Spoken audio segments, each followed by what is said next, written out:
Ate Joy, ang lutuin. Sally, di ba meron tayong paa ng manok pa? Oh, Nalinisan mo na yan, di ba? nasa freezer yun eh. Sige, Hala! sige. Dito? Oh, sa freezer. Tingnan mo nga kung gano'n. Ito. Yan, magluluto ngayon tayo ng paa ng manok. May butter tayo dito. Meron pa. Diyan lang sarap. Ah.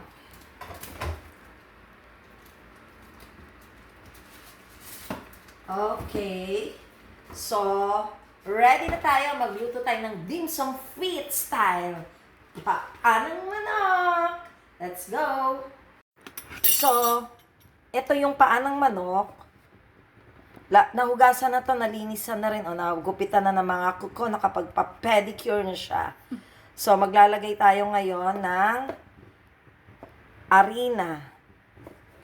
Yung iba hindi na naglalagay. Pero ito kasi, ito yung isa sa mga nagpapasarap sa paa ng manok. Kahit sa Chinese resto, naglalagay sila niyan, promise.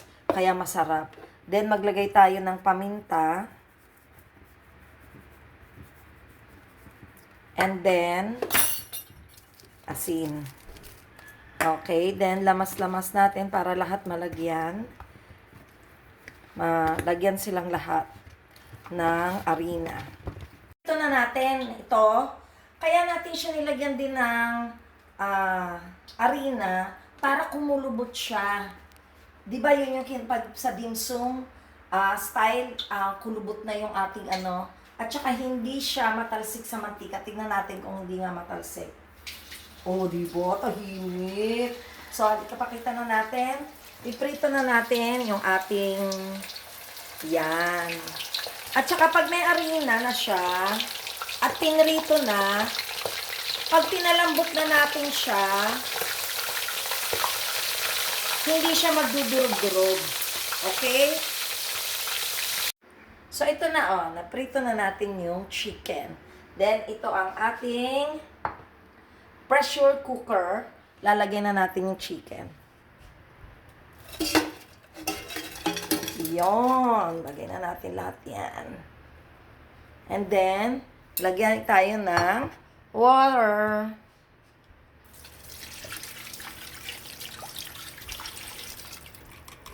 Ulam.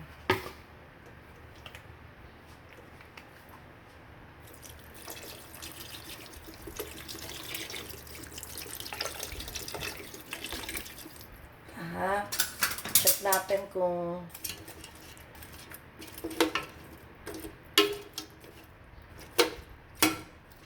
dagdag pang kaunti.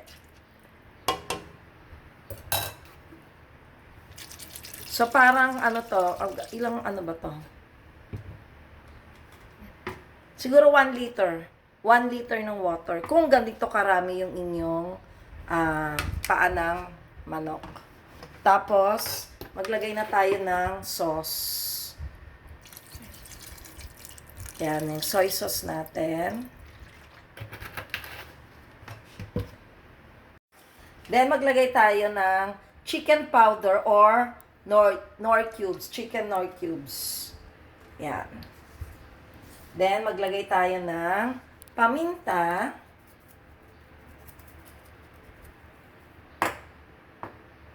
Then, star anise. Maglalagay lang ako ng isa. Itong star anise. Medyo matapang kasi siya. Then, maglagay tayo ng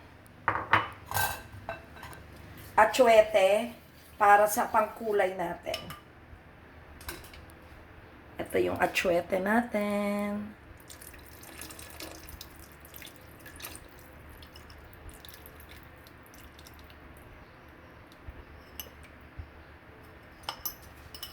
Of course, maglalagay tayo ng asukal.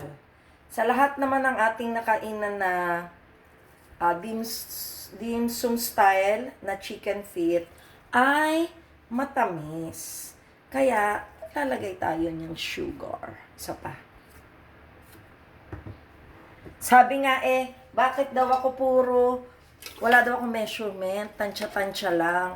Kasi depende kasi yan kung ilang kilo yung bibilhin yung paa ng manok, kung ilan yung kilo. Tsaka, mas maano ako sa tansya-tansya lang eh.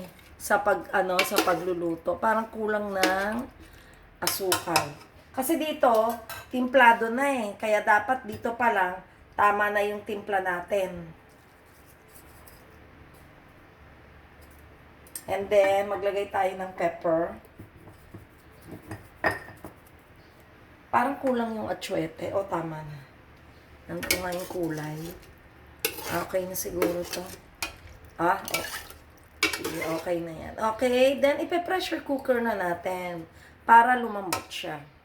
Ito na, napakuluan na natin. So, ayan na, makikita nyo, buo pa rin siya pero malambot na. So, isasalain na natin, i-drain na natin siya dito.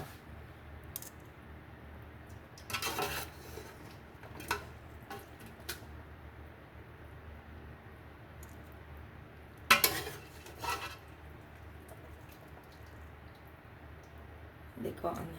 So, pag na-drain na natin yan, igigisa natin afterwards. Okay, so maglagay tayo ng butter para may lasang butter yung ating chicken feet.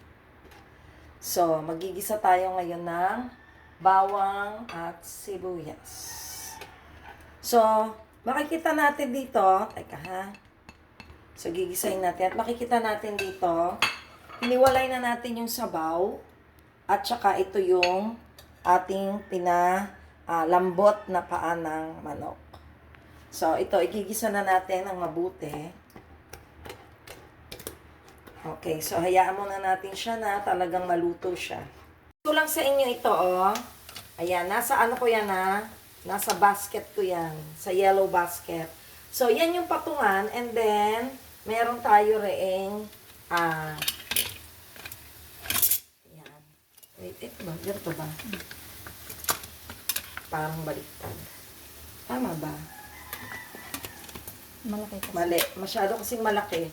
Actually, dalawa yan. Pwedeng malaki dito. Ayan. Ganyan. Yan. Tapos, pwede pa ditong isa. Kung dalawa ang iyong cover. Okay. And then, ito, yung patungan mo ng iyong mga, parang spoon ladle na rin siya pag nagluluto ka. So, ayan. Hindi siya makalat kung saan mo pa ipapatong yung iyong mga takip at saka yung panluto mo. Ayan na, double purpose siya. Kung dalawang niluluto mo, dito mo naman ilagay yung takip sa isa. Okay? So, yun. Ganun lang. So, click the yellow basket. Mura lang yan. So, ito na yan, oh. Then, ilalagay na natin yung ating chicken feet. Okay? So, igigisa-gisa lang natin yan. So, ngayon, igigisa lang natin siya. Yung ating feet. Medyo dahan-dahan na tayo.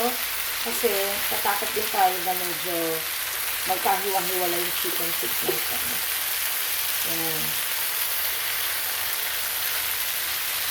Then, kung gusto nang maanghang, lagyan natin ng chili sauce o chili powder kung meron kayong powder. Ito, sauce na to. Then, lagyan na natin yung sabaw.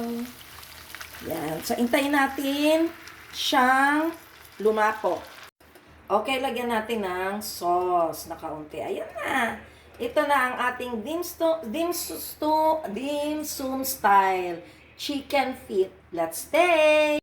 Okay, ito na. Let's taste! Kita niyo naman, buong-buo ang feet. Hindi naman siya nalagas. Pero, oh, ang lambot. Look, ang lambot. Let's taste na. The best pang dim sum style talaga. Sa para kang kumain sa Chinese resto. Ang sarap.